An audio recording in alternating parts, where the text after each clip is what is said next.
Hello everyone, मैं Arun Kumar Yadav. Video के इस सीरीज में हम लोग पढ़ रहे हैं चैप्टर 11। इसका नाम है वृत्तों से संबंधित क्षेत्रफल एवं आयतन।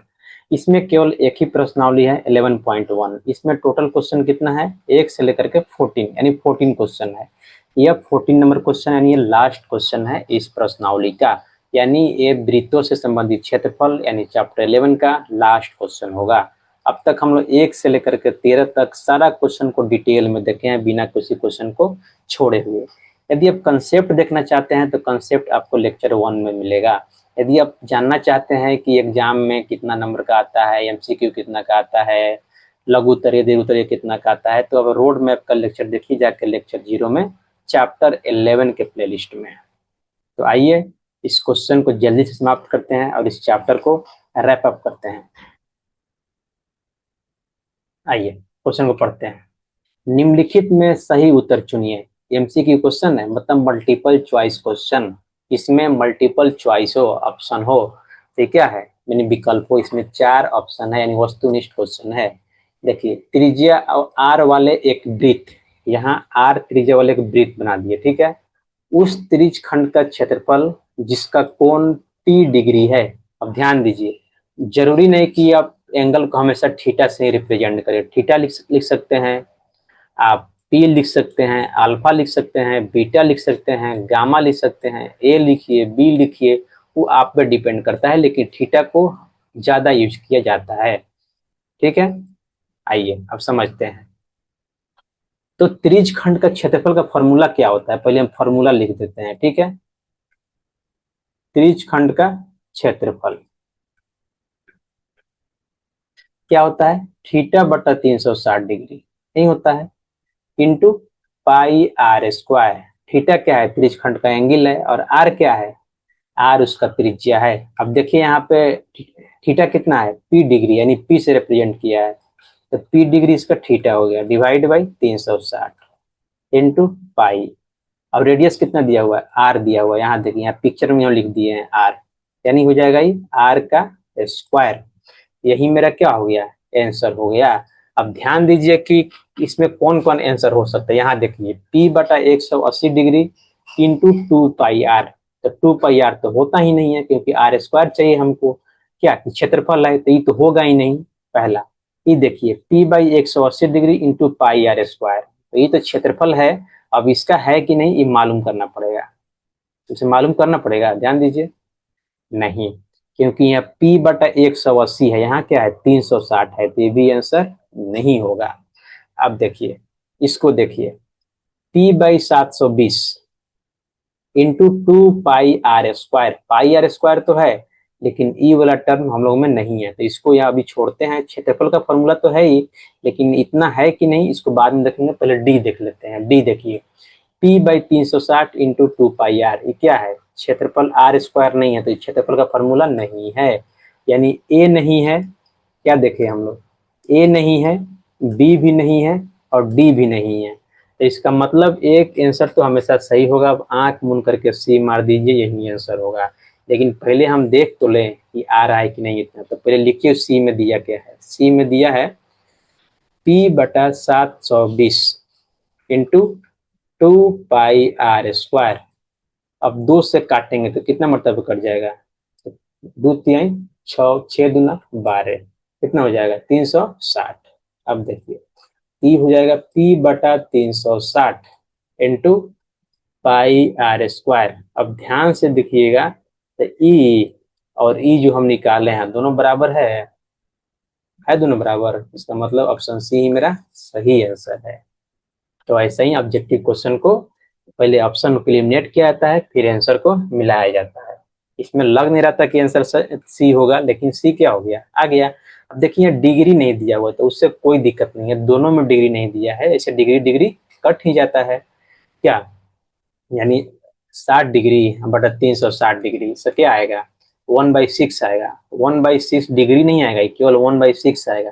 तो यहीं पे वहां लिखा हुआ है, तो कोई दिक्कत नहीं है उसे। बाकी ऑप्शन तो ऐसे भी नहीं मिल रहा था, ये ऑप्शन मिला तो हम टिक मार दिए। अब आइए, अब इसमें हम लोग क्या क्या समझे, क्या क्या पढ़े, आइए पहले उसको देख लेते हैं।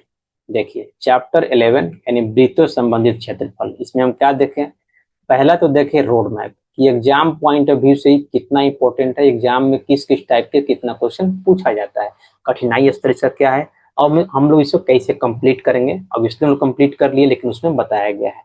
दूसरा बताया गया है कि इसका कंसेप्ट लेक्चर 1 में जितना भी इसका कंसेप्ट है एकदम डिटेल में एक ही वीडियो में कंप्लीट कर दिया गया है, एकदम 0 लेवल से शुरू करके 10th लेवल तक। आप देखें हैं, पढ़े हैं, समझ गए। अब तीसरा में क्या किया हम लोग, प्रश्नावली 11.1 के क्वेश्चन 1 से लेकर के 14 तक एक एक क्वेश्चन को एक एक वीडियो में यानी सेपरेट वीडियो में हम एक एक क्वेश्चन को कवर किए हैं। क्यों? क्योंकि आपको आसानी रहे समझने में, किसी तरह का दिक्कत, किसी तरह का प्रॉब्लम ना हो। तो इसके साथ हम लोग क्या किए, इसके साथ हम लोग ज्यामिति यानी जियोमेट्री जिसको इंग्लिश में बोलते हैं, जियोमेट्री हम लोग क्या कर दिए, कंप्लीट कर दिए। और जियोमेट्री में क्या क्या आता है, जियोमेट्री में 10th का जो है इसमें 3 पार्ट है। पहला तो है त्रिभुज, दूसरा क्या है, दूसरा है वृत्त यानी सर्कल, और तीसरा क्या है, वृत्तों से संबंधित क्षेत्रफल यानी चैप्टर 11 जो हम लोग अभी कंप्लीट किए हैं। अब ध्यान दीजिए, वृत्तों से संबंधित क्षेत्रफल, वृत्त चाहे त्रिभुज, हम तीनों को क्या किए हैं, तीनों को हम कंप्लीट कर दिए, एकदम सबका प्लेलिस्ट रेडी है, सबका प्लेलिस्ट रेडी है। तो एक गो में तो हम चाहेंगे कि आप यदि कोई एक देख रहे हैं तो तीनों को साथ में कंप्लीट करें, आपका कंसेप्ट क्लियर होगा और किसी तरह का दिक्कत नहीं होगा। और हम चाहेंगे कि आप यदि इस ज्यामिति पे आ रहे हैं तो इसके पहले त्रिकोणमिति का भी यानी ट्रिगो का भी सारा प्लेलिस्ट रेडी है, तो पहले त्रिकोणमिति को पढ़ लें, क्योंकि इसका sine theta, cos theta, sine 30, sine 40, sine 60 का वैल्यू या कॉस का वैल्यू, ये सब क्या होता है, टेन का वैल्यू, सबका यूज हो रहा है। तो बिना साइन कॉस के आप इस चैप्टर 3 का क्वेश्चन नहीं बना सकते हैं, ये तो आपको चाहिए ही। तो इसलिए ये इतना इम्पोर्टेंट है, तो जाके ये सब भी देखें। अब इसके साथ क्या होता है, इसके साथ हम लोग हाइट एंड डिस्टेंस भी कवर किए हैं, और निर्देशांक ज्यामिति यानी कोऑर्डिनेट जियोमेट्री भी कवर किए हैं। निर्देशांक ज्यामिति, कोऑर्डिनेट जियोमेट्री भी कंप्लीट किए हैं, ये भी जाके आप देख सकते हैं डिटेल में। अब मेंसुरेशन यानी पृष्ठीय क्षेत्रफल एवं आयतन वो भी कंप्लीट कर लिए हैं, तो वो भी जाकर देख सकते हैं आप।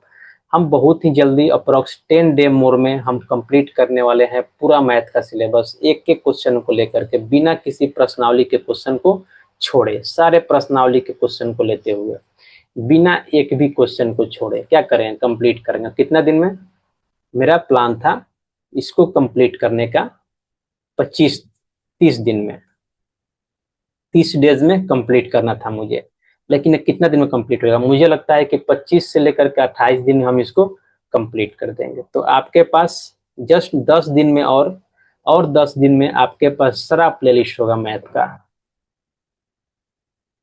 वहां से जाइए और एक एक प्लेलिस्ट को आराम से देखिए, कंसेप्ट को देखिए, फिर एक एक क्वेश्चन को अटेम्प्ट कीजिए और मेरे साथ बने रहिए। कुछ दिन के बाद हम लाइव भी क्रैश कोर्स भी शुरू करेंगे, जिसमें हम एकदम 0 लेवल से लेकर 10th लेवल तक बच्चों को और डिटेल में पढ़ाएंगे, सारा क्वेश्चन को कंप्लीट करते हुए। तो आप बने रहें, वीडियो अच्छा लगा हो तो please like, share and subscribe करना ना भूलें। और सबसे बड़ा इंपॉर्टेंट चीज, कमेंट जरूर करें, अपना सजेशन दें कि मैं क्या गलती कर रहा हूँ, अच्छा से नहीं पढ़ा रहा हूँ, आपको समझ नहीं आ रहा है, मुझे कोई और अप्रोच से पढ़ाना चाहिए, या कोई आपको ऑलरेडी कोई अच्छा अप्रोच मेरे से मालूम है तो आप वो भी बताएं, हम उससे भी क्वेश्चन को सोल्व करेंगे। हम सीखने के लिए रेडी हैं, मुझे कोई दिक्कत नहीं है। यदि अच्छा लगता हो तो जरूर सपोर्ट करें, अपना लाइक करें, सब्सक्राइब करें। थैंक यू यहाँ तक बने रहने के लिए।